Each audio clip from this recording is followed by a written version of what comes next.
क्या आपके पेशाब के रास्ते खून आ रहा है? तो ये वीडियो आपके लिए है। तो नमस्कार, मैं हूं डॉक्टर जय वर्मा। स्वागत है आपका इस चैनल पे।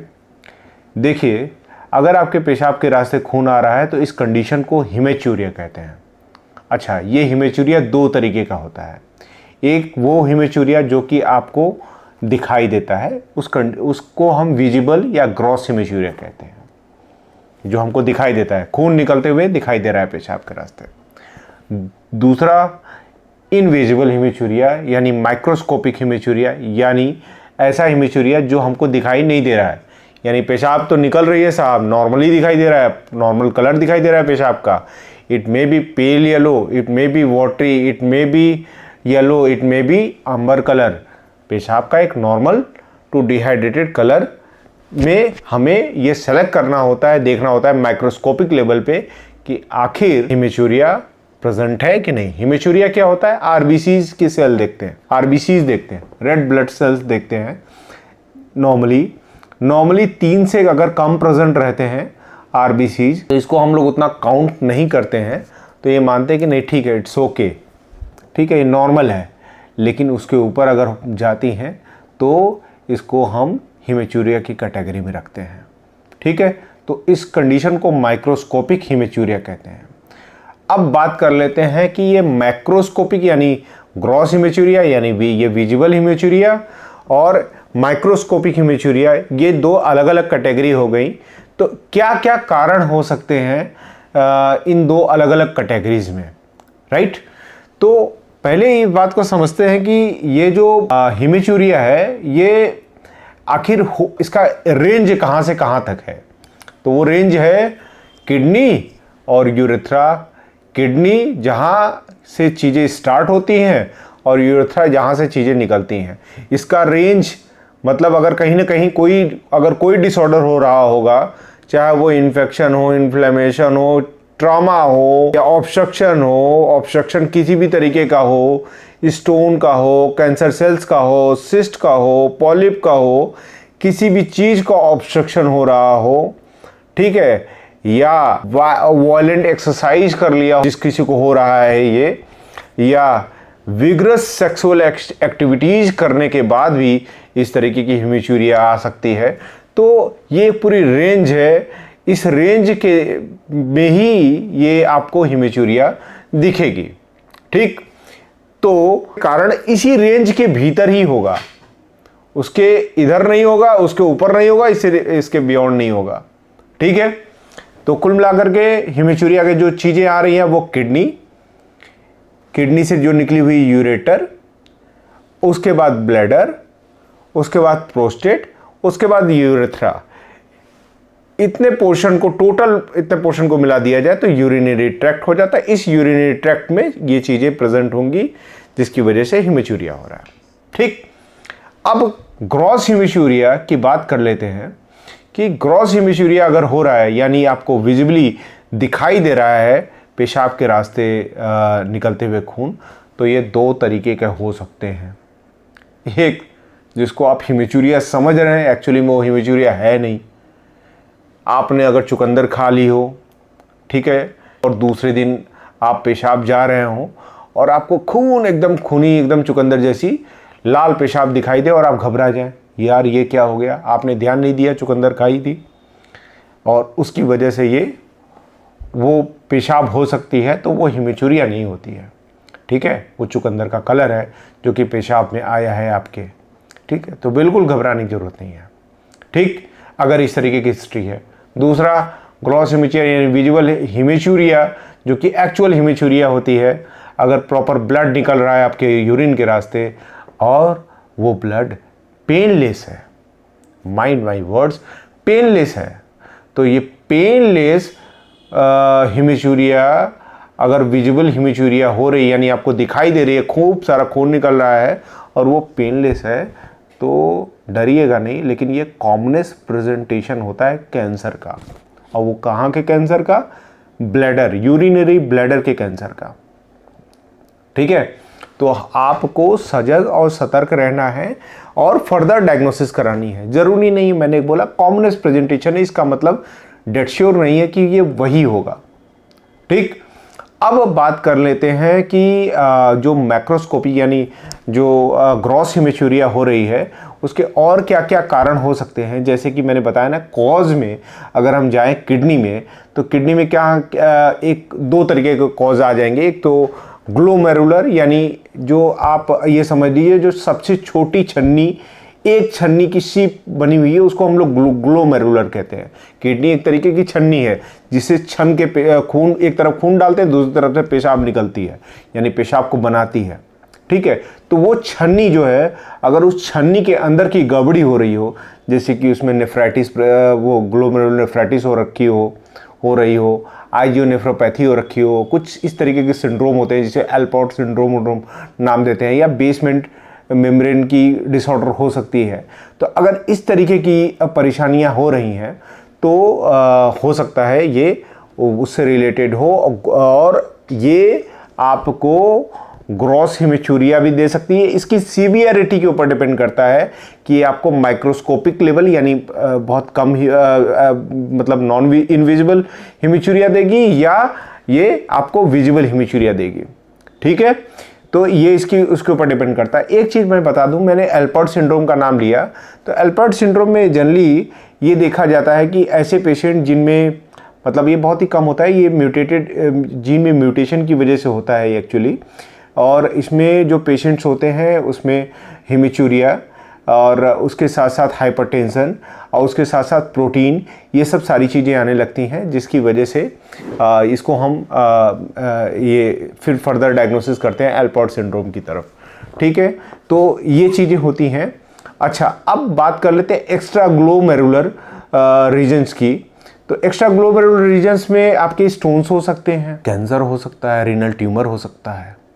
ठीक है, और कुछ सिस्ट भी हो सकते हैं, जैसे कि PKD, पॉलीसिस्टिक किडनी डिजीज जिसको बोलते हैं। इस तरह की कंडीशन आपकी एक्स्ट्रा ग्लोमेरुलर में हो सकती है, या पाइलोनेफ्राइटिस हो सकती है, पूरी किडनी के में इन्फेक्शन हो जाए, वो भी आपको हिमेचुरिया कॉज कर सकती है। इट डिपेंड्स कि on the severity of infection or condition, जो भी कंडीशन हो रही है उसकी सीवियरिटी के ऊपर डिपेंड करता है कि कौन सी हिमेचुरिया होगी आपको। बात आप समझ रहे हैं। उसके बाद यूरेटर में बात करें तो यूरेटर में स्टोन्स बहुत प्रोमिनेंट कॉज होता है। कैंसर भी हो सकता है, स्टोन भी हो सकता है, और सिस्ट भी हो सकता है, इन्फॉक्शन हो सकता है। इन्फॉक्शन मतलब जो वहाँ ब्लड सप्लाई गई होती है वो फट जाए। ठीक है, तो वो इन्फॉक्शन हो सकता है। और कुछ केसेस में आपके यूँ कहें कि जो नीचे से इन्फेक्शन ऊपर चढ़ जाए, उसके बाद आपको मतलब वहाँ पे इन्फ्लेमेशन इतना सारा हो जिसकी वजह से वो रुकावट पैदा हो जाए, ऑब्स्ट्रक्ट कर जाए, तो वहाँ से भी हिमेचुरिया कॉज कर सकती है। बात आप समझ रहे हैं। तो ये यूरेटर की कंडीशन होती है। ठीक, वो यूरेटर यानी जो किडनी से निकला होता है और ब्लैडर तक आया होता है। अब ब्लैडर में बात कर लें। ब्लैडर में हमने बताया सबसे पहले कॉमनेस्ट कॉज क्या कॉज होती है, UTI। अच्छा, UTI का जनरली मैं आपको बता दूं एक्सपीरियंस ऐसा है कि UTI में जनरली माइक्रोस्कोपिक हिमेचुरिया होता है, यानी आपको दिखाई नहीं देगा। यानी हमको पेशाब की जांच करानी पड़ती है कि पेशाब की रूटीन माइक्रोस्कोपी कराते हैं, कल्चर सेंसिटिविटी टेस्ट कराते हैं। ठीक है, ये जनरल टेस्ट कराते हैं, तब हमें पता चलता है कि पेशाब में इन्फेक्शन है और वो वाला हिमेचुरिया हो रहा है, माइक्रोस्कोपिक हिमेचुरिया हो रहा है। ठीक है, तो उसमें आपको टेंशन भी नहीं होती, क्योंकि नॉर्मल कलर आ रहा होता है पेशाब का, तो आपको पता नहीं चलता। लेकिन उसके साथ साथ फर्दर कुछ हमें दूसरे सिम्टम्स भी जो उसके साथ प्रेजेंट होते हैं वो लेने होते हैं, जिससे हम चीज़ों को डायग्नोस कर पाते हैं। वैसे ही प्रोस्टेट की बात कर ले, प्रोस्टेट में BPH, बिनाइन प्रोस्टेटिक फिनोमेना होता है, जो कि बहुत ही कॉमन होता है। और कैंसर हो गया, ठीक है, प्रोस्टेट कैंसर बहुत ही कॉमन होता है। ठीक है, अब यूरेथ्रा की बात कर ले, और यूरेटर में एक चीज़ और छूट गई थी, स्ट्रिक्चर। ठीक है, स्ट्रिक्चर भी बहुत, स्ट्रिक्चर क्या होता है, स्ट्रिक्चर रुकावट पैदा करता है। वो एक्चुअली क्या होता है कि जनरली किसी ट्रॉमा की वजह से यानी चोट लग जाती है, कभी कैथेटराइजेशन करते हैं, कभी किसी पेशेंट का कैथेटर गया या बार बार रिकरेंट इन्फेक्शन की वजह से वहाँ पे यूरेटर जो है उसमें स्ट्रिक्चर्स यानी ऑब्स्ट्रक्शन के लिए कुछ बन जाता है, वहाँ पे एक्स्ट्रा टिश्यूज इकट्ठा हो जाते हैं जिसकी वजह से वो ऑब्स्ट्रक्ट करने लगता है एरिया। वो चीज़ आपके यूरेथ्रा में भी हो सकती है, वो चीज़ आपकी यूरेटर में भी हो सकती है। ठीक है, तो इस तरह की कंडीशन होती है। ट्रॉमा के केसेज में भी ये चीज़ें देखने को मिलती हैं। अच्छा, वो ट्रॉमा आप इस लेवल पे भी लेकर के जा सकते हैं कि सपोज दैट एक्सरसाइज बंदा कर रहा है, एक्सरसाइज से भी कहीं ना कहीं कैपिलरीज ब्लीडिंग हो सकती है जिसकी वजह से हेमिचूरिया आती है। इट्स लाइक दैट कि जैसे हम कोई एक्सरसाइज, जैसे हम खांस रहे हैं, खांसने के बाद ज़्यादा ज़रूरत से ज़्यादा खांसी आती है तो कभी कैपिलरी हल्की फुल्की कैपिलरी ब्लीडिंग हो करके तो दिख जाता है, हमें कफ के साथ हल्का सा ब्लड दिख जाता है, तो वो सीरियस नहीं होता है क्योंकि वो एक्सेसिव प्रेशर की वजह से जनरेट किया गया है जो ब्लड आया है। तो उसी तरीके से प्रेशर से जनरेट अगर ब्लड आएगा तो ये इस तरीके की परेशानी हो सकती है। विगरस सेक्सुअल एक्टिविटीज़ कर लें तो उसमें भी इसी तरीके की परेशानी हो सकती है। आपको पेशाब के रास्ते खून आ सकता है, आपके स्पर्म में ब्लड आ सकता है। तो अगर आपने बार बार सेक्सुअल एक्टिविटीज़ भी कर रहे हैं और इसकी वजह से अगर ब्लड आ रहा है तो आप अपने आप को थामिए, अपने आप को रोकिए और कोशिश करिए चीज़ों को नॉर्मलाइज करने की। नॉर्मल हो जाएगा, इट्स ओके। आपको कहीं कोई इसमें परेशान होने की ज़रूरत नहीं है कि बहुत आपको सोचना पड़ेगा ये मुझे क्या हो गया। लेकिन अगर ये चीज़ें आपको इस तरीके की हेमिचूरिया हो, मैंने बताया ना कंसर्न वाली, तो आपको ज़रूर ध्यान देना है कि क्या क्या करना है। अच्छा, कुछ टेस्ट की बात कर लें इससे रिलेटेड। वो टेस्ट क्या है जिसे हम जान पाएंगे, जैसे कि एक अल्ट्रासाउंड ज़रूर कराना चाहिए। एक अल्ट्रासाउंड, एक x-ray kidney urinary bladder region का, उसके साथ साथ हमें कराना चाहिए एक urine routine microscopy, urine culture and sensitivity test, एक यूरिन डिपस्टिक टेस्ट होता है जो कि जनरली हम पीएच लेवल जानने के लिए करते हैं। ठीक है, वो ज़रूर करा लेना चाहिए। उसके साथ साथ हमें इलेक्ट्रोलाइट टेस्ट कराने चाहिए, यूरिया करा लेना चाहिए, एल्बुमिन क्रेटिनिन रेशियो, क्रेटिनिन, ये सब भी हमको करा लेना चाहिए। उसके साथ साथ EGFR वैल्यू ज़रूर देखनी चाहिए। ठीक है, कि EGFR कितना है, ठीक, प्रोटीन कितना आ रहा है, ठीक, इस तरीके की चीज़ें वैल्यूज हमें ये बता सकते हैं कि कॉज क्या है। बेसिकली हेमिचूरिया अगर हो रही है तो उसका कॉज कहाँ प्रेजेंट है। अगर किडनी से रिलेटेड चीज़ों में डिसऑर्डर हो रही है साथ में, यानी उसकी वैल्यूज अगर फ़र्क दे रही हैं, ठीक है, उसकी वैल्यूज में फ़र्क आ रहा है तो इसका मतलब कॉज किडनी में प्रेजेंट है।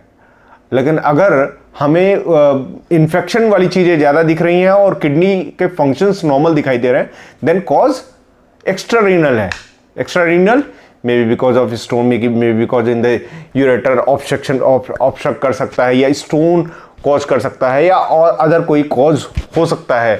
एक्स्ट्रा रीनल रीजन हमें दिखाई दे सकता है। बाकी अल्ट्रासाउंड हमें बता सकता है कि आखिर हाइपरकोइक रीजन कहाँ पे ज़्यादा प्रेजेंट है, वो किडनी में है, वो ब्लैडर में है, वो कहाँ पे ज़्यादा प्रेजेंट है, प्रोस्टेट नॉर्मल दिखाई दे रहा है कि नहीं दिखाई दे रहा है, बहुत ज़्यादा ज़रूरी है। अच्छा, कुछ रिस्क फैक्टर भी होते हैं इसके। रिस्क फैक्टर मतलब ऐसे लोग जिनमें ये बहुत मतलब आराम से ये चीज़ें प्रेजेंट हो जाती हैं और उनको ध्यान रखना चाहिए, जैसे कि middle and over aged males जो होते हैं जिनमें प्रोस्टेट की परेशानियाँ बहुत ही आराम से, क्योंकि नॉर्मल आ जाती हैं, बेनाइन प्रोस्टेटिक हाइपोट्रोफिक नॉर्मली आ जाती है।